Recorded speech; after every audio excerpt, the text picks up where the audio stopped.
public service and a very happy retirement. I'd be there till I dropped if it was down to me. Still, the appointment of my successor is within my gift. About that, I've been considering throwing my own hat in the ring. Have you? Chair of the Unit Oversight Committee will be perfect for me. I've been around it a long time. People don't like you, Prentice. Is that right? Not sure why. I've always found you relatively personable, although you're rarely around. You just seem to pop up whenever it suits. My charitable foundation and research takes me all over the world. Then you've enough to occupy you. You don't need to be looking over all unit operations. No, but I'd consider it an honor. Don't be a bore, Prentice.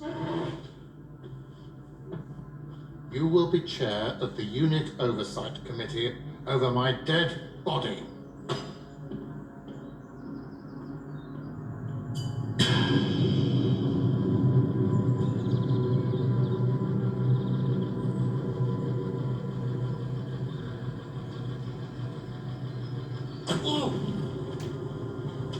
Turn the heating down, Simmons. It's like the reptile house in here. That's rather the point. There was a time, far, far away, when I used to have people and empires to do this for me. They're all long gone now. But I've learned that nothing really beats the personal touch.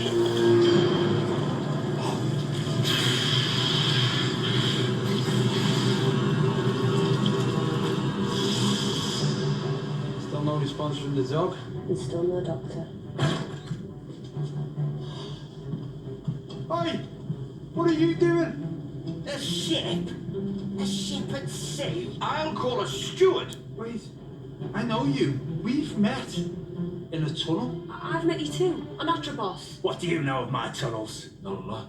Time is going mad. You call me mad, sir? Joseph Williamson, the mad mole. You take their side. You're Joseph Williamson. Well, who else would I be, sir? And it seems I must find my own way out of this infernal puzzle. Those cursed shifting doorways. He's gone. How did he do that? Joseph Williamson. Do you see? No. No?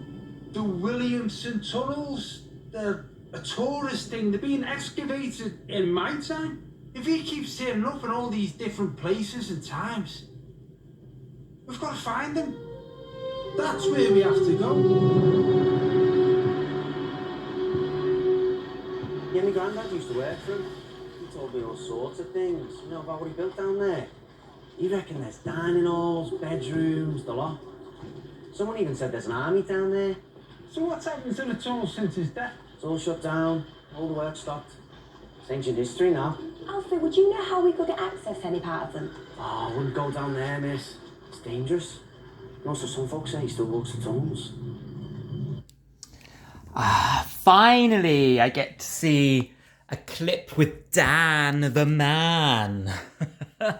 John Bishop there as the new companion for this season. He hadn't shown up in the random clips so far, but nice to see him in action there in his hometown by the looks of things in 1904. This was survivors of the Flux. I think it was the penultimate story of the season, which I think only had 6 episodes, shorter than the previous seasons. That Dickensian character had turned up again, hadn't he?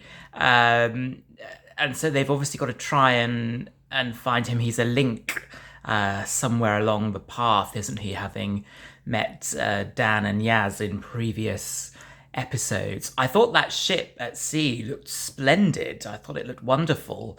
And I'm trying to recall whether there was a cliffhanger at the end of the previous episode where the angels transported the doctor somewhere. And maybe they're trying to find the doctor. I saw the guy from the house in the previous episode was also here. So there's obviously some big crossover between this and the previous story, the Village of the Angels. What else can I say about this episode? Yes, that scene at the beginning, that Prentice character, he's come back as well, hasn't he? Seem to be a lot of recurring characters throughout the season, hence the overriding theme, I think, even though the episodes have separate titles. Yes, I still can't recall exactly what he's all about. He's obviously a bad guy, by all intents and purposes, by seeing what happened to that poor chap in the car in 1987. Yes, and he mentioned something about UNIT, didn't he? So I wonder whether UNIT are involved. And Kate Lethbridge-Stewart, it's all a little bit of deductive detective work, really. But I might be wrong. I don't recall UNIT being in Flux, but I might be mistaken. But yes, it was interesting to see him back, and what that thing was that came out of that man's mouth. I have no idea. Some sort of reptilian creature. I'd like to know more about that. But that was good to finally see John Bishop in action as Dan up in Liverpool. I do like Liverpool.